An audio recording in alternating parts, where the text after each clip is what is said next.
quiero hablarte acerca del reino. Esto es importante comprender para que entendamos que el Evangelio de nuestro Señor Jesucristo no es simplemente una religión. Cuando estamos hablando la palabra del Señor, no estamos compartiendo tips de autoayuda simplemente o algunas claves para ayudarte a vivir mejor, sino que estamos predicando o hablando o compartiendo y extendiendo el reino de Dios. Pero para esto vamos a entrar en este tema, vamos a hacer un pantallazo general, vamos a leer algunos versículos que son importantes y también tengo como finalidad a través de esta palabra darte ese empuje, esa fuerza, hacerte ver de que como hijo de Dios tenés una misión muy importante y es no compartir simplemente hacer propaganda de tu iglesia o hablar acerca de lo lindo y lo bueno que es el Evangelio de Cristo, sino que entiendas de que más allá de todo estás extendiendo el reino de Dios. Esto es muy importante, pero para eso tenemos que entender de qué se trata el reino, qué significa el reino. Bueno, en el Antiguo Testamento lo que diferenciaba a Israel de otras naciones, esta era una diferencia muy importante y era el hecho de que el reino de Israel era una teocracia. Dicho en otras palabras, Israel era una nación que estaba gobernada directamente por Dios. No había democracia, no había otro gobierno, sino el gobierno de Dios, una teocracia. Isaías 43, verso 15, si estás tomando nota, podés buscar Isaías 43:15, que dice: Yo soy el Señor, tu Santo, el Creador y Rey de Israel. Vez tras vez, este es uno de tantos pasajes que nos habla acerca de que Dios era el Rey de Israel. Durante mucho tiempo fue así. Dios gobernaba a esta nación, era una teocracia, no era gobernado por ninguna persona. Toda directriz, toda guía venía directamente de Dios para este pueblo. Esto era algo maravilloso y era único porque lo diferenciaba de todas las otras demás naciones que, por supuesto, eran gobernadas por una persona o por un rey, de un hombre, ¿sí?, de carne y hueso. Pero aquí el pueblo de Dios era gobernado directamente por Dios.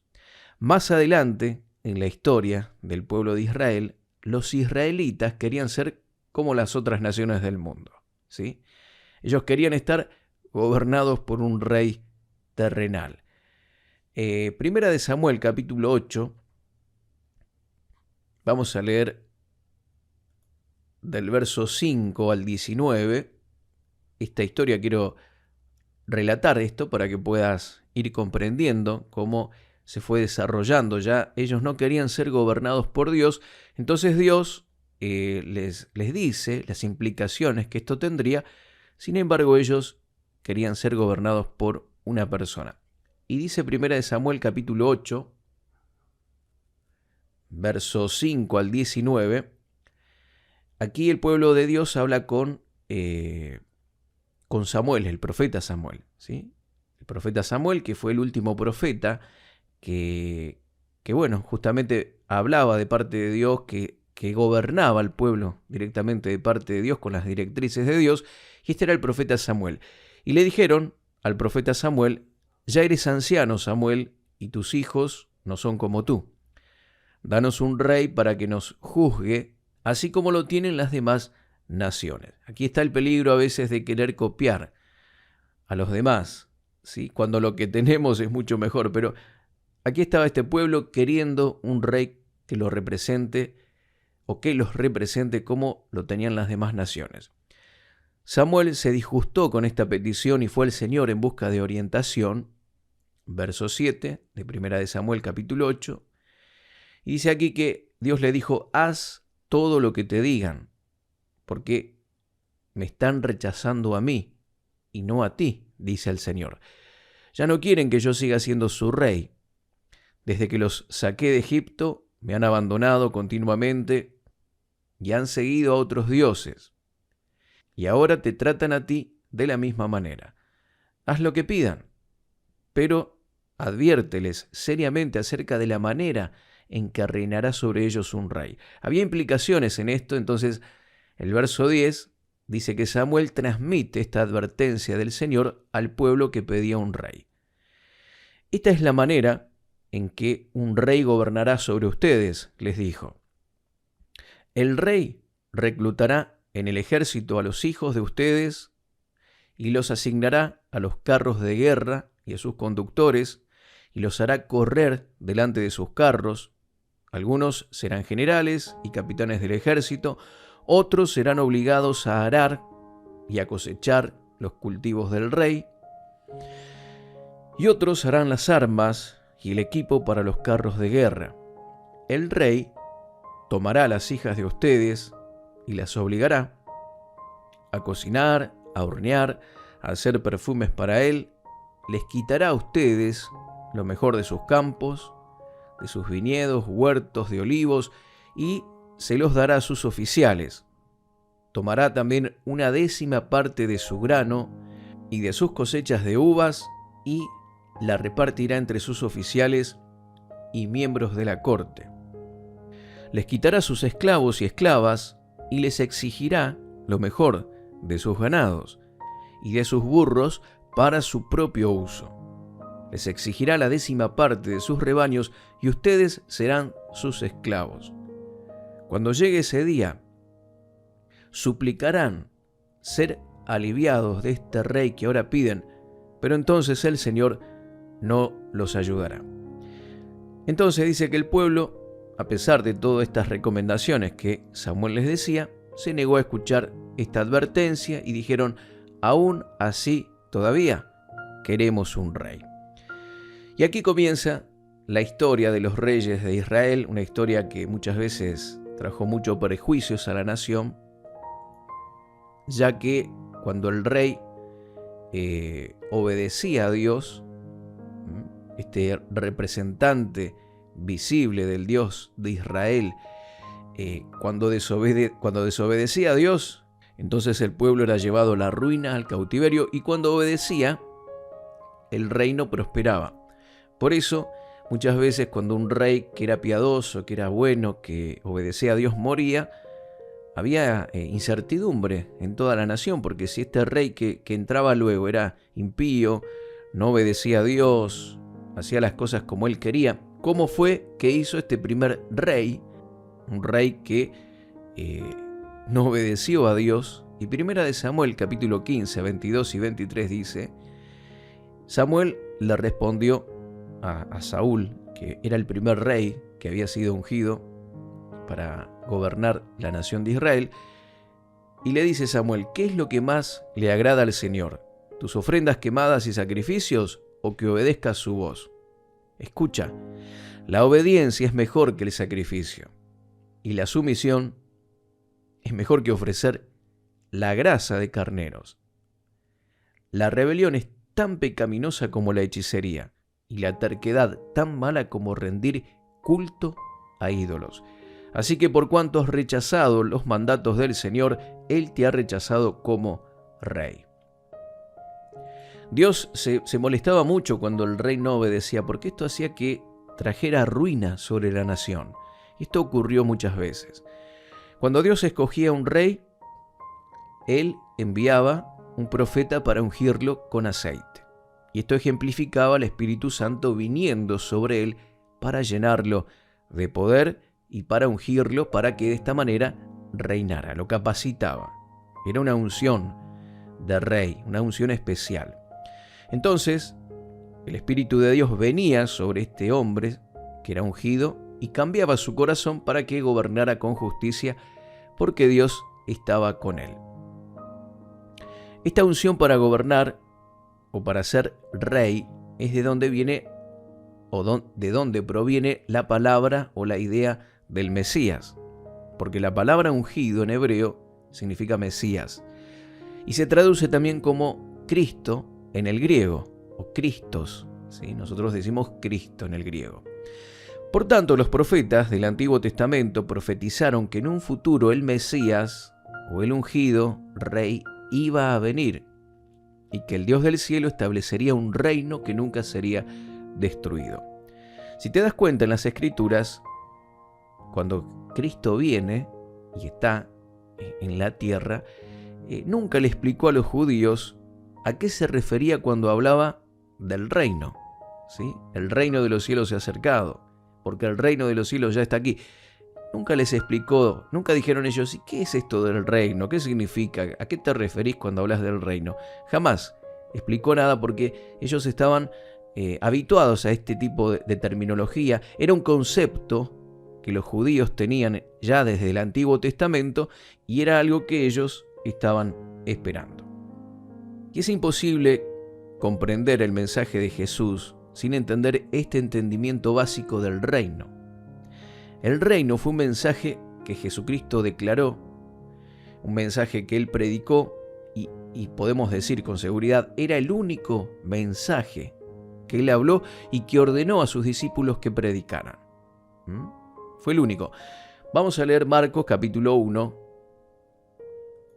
versos 14 y 15, y dice así: Más tarde, después del arresto de Juan, Jesús entró en Galilea, donde predicó la buena noticia de Dios. Por fin ha llegado el tiempo prometido por Dios, anunciaba. El reino de Dios está cerca. Arrepiéntanse de sus pecados y crean la buena noticia. Marcos, también capítulo 1, verso 14 y 15, la versión Reina Valera 1960, dice: Después que Juan fue encarcelado, Jesús vino a Galilea predicando el evangelio del reino de Dios, diciendo: el tiempo se ha cumplido y el reino de Dios se ha acercado. Arrepentíos y creed en el evangelio. Entonces, este fue el mensaje de Jesús, el mensaje que Él predicaba y también el mensaje que Él ordenó a sus discípulos que predicaran, ¿sí? El mensaje que Él dejó que ellos predicaran. Vamos a leer, por ejemplo, Mateo 24:14, dice Jesús: y será predicado este evangelio del reino en todo el mundo para testimonio de todas las naciones, y entonces vendrá el fin. Vemos también en Hechos capítulo 28, aquí está el apóstol Pablo, ¿sí? Ya es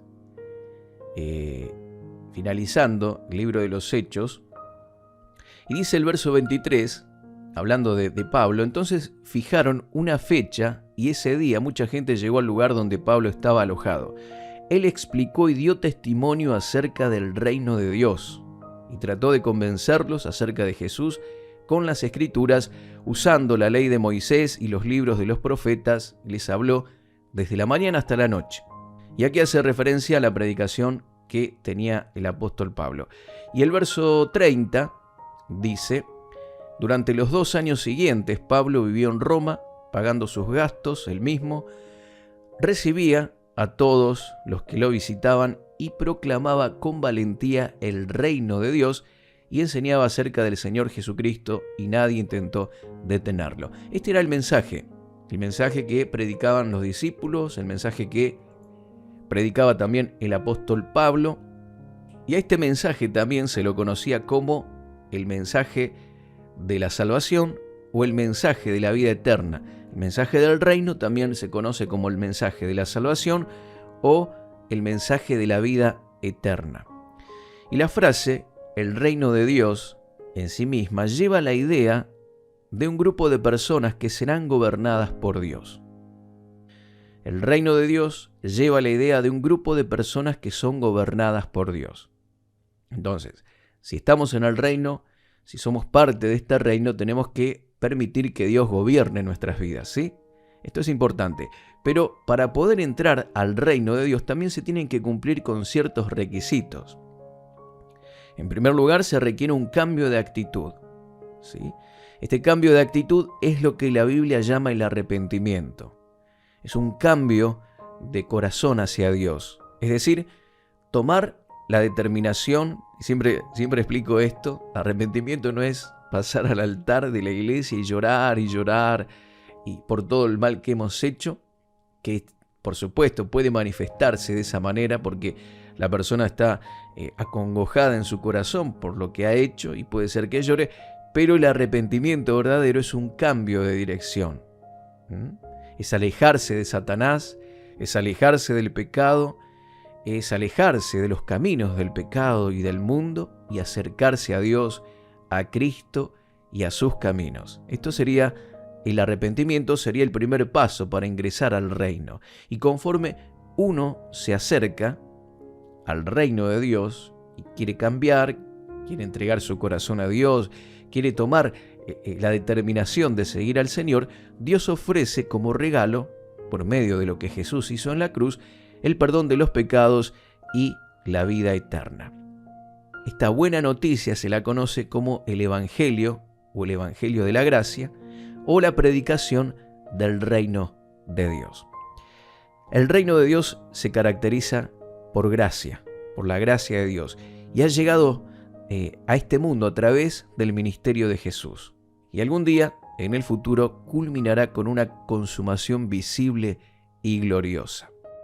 Pero mis queridos amigos, mis queridas amigas, hermanos en Cristo, nosotros, los hijos de Dios, formamos parte de este reino, un reino que se manifiesta con poder, con milagros, con maravillas, con prodigios. Vamos a ver esto. En una oportunidad Jesús expulsaba a los demonios por medio del Espíritu de Dios, y los fariseos se oponían a esto, acusando a Jesús, diciéndole que él echaba fuera a los demonios por Belcebú, el príncipe de los demonios. Y Jesús les dice que esto era imposible porque si Satanás echa fuera a Satanás, se divide a sí mismo y su reino no puede permanecer. Habla de un reino, ¿sí? El reino de Satanás es un reino de tinieblas. Este reino no es un reino físico, estamos hablando de un reino espiritual, ¿sí? Un reino de tinieblas, pero también el reino de Dios es un reino espiritual, un reino de luz. Y dijo Jesús, si yo echo fuera a los demonios por Belcebú, ¿por quién lo echan vuestros hijos? Por tanto, ellos serán vuestros jueces. Pero si yo, por el Espíritu de Dios, echo fuera a los demonios, ciertamente ha llegado a vosotros el reino de Dios. Aquí hay algo ilustrativo, algo muy interesante, una definición importante. El Señor está diciendo que el reino de las tinieblas se está moviendo. Hay un reino que es el reino de Satanás, que no se puede dividir a sí mismo, porque si no perecería. Significa que es un reino que está estratégicamente establecido en el mundo. Es un reino espiritual, es un reino de maldad. Pero aquí el Señor dice que si yo echo fuera demonios, ¿sí? Si hay milagros, si hay maravillas, si hay manifestaciones del poder de Dios, esto significa que el reino de Dios está llegando a vosotros. Cuando nosotros predicamos la palabra de Dios, cuando nosotros oramos por milagros y cadenas son rotas, ataduras se rompen, vidas son liberadas, personas son transformadas por el poder de Dios y las tinieblas retroceden y el reino de Dios se manifiesta en una vida y en una familia, es el reino mismo de Dios que se está estableciendo, que se está extendiendo en la tierra. Y nosotros podemos ser parte de aquellos que están estableciendo o que van estableciendo a través de la predicación del Evangelio, ¿sí? No de tips de autoayuda o de llevar una nueva religión o ideas que a veces podemos tener. No sé qué pensás, mi querido amigo, mi querida amiga, del mensaje de Cristo. ¿Qué representa para vos el reino de Dios? Tiene que ser algo que arrase, un mensaje que transforme vidas, que tenga el poder de transformar y de quitar a las personas del reino de las tinieblas y llevarlos al reino de la luz. Esto se hace mediante la predicación del Evangelio, mediante también señales, prodigios y maravillas. Por eso es tan importante la manifestación de milagros, maravillas y prodigios en este tiempo. Hemos hablado de ello a través de otras charlas y otras enseñanzas, del fluir de Dios, de los dones del Espíritu, de los milagros, porque son relevantes para nuestro tiempo hoy, justamente para esto, para establecer el reino de Dios. Dios quiere usarte a ti, quiere usarme a mí para establecer este reino, y tenemos que hacerlo no con nuestras fuerzas, sino en el poder de Dios. Así que, mi querido amigo, mi querida amiga, toma ánimo, toma fuerzas. Dios confía en ti, confía en mí, para que en este tiempo seamos aquellas personas poderosas en Dios, que establezcamos el reino de Dios aquí en la tierra. Gracias, mis queridos amigos, por habernos escuchado, haber compartido con nosotros este espacio. Mi nombre es Mario Serrano y te espero nuevamente en una nueva entrega de 100% Radio, aquí en tu radio preferida. Bendiciones, hasta la próxima. Contactos: marioserrano@live.com.ar. En Facebook, Mario Rubén Serrano.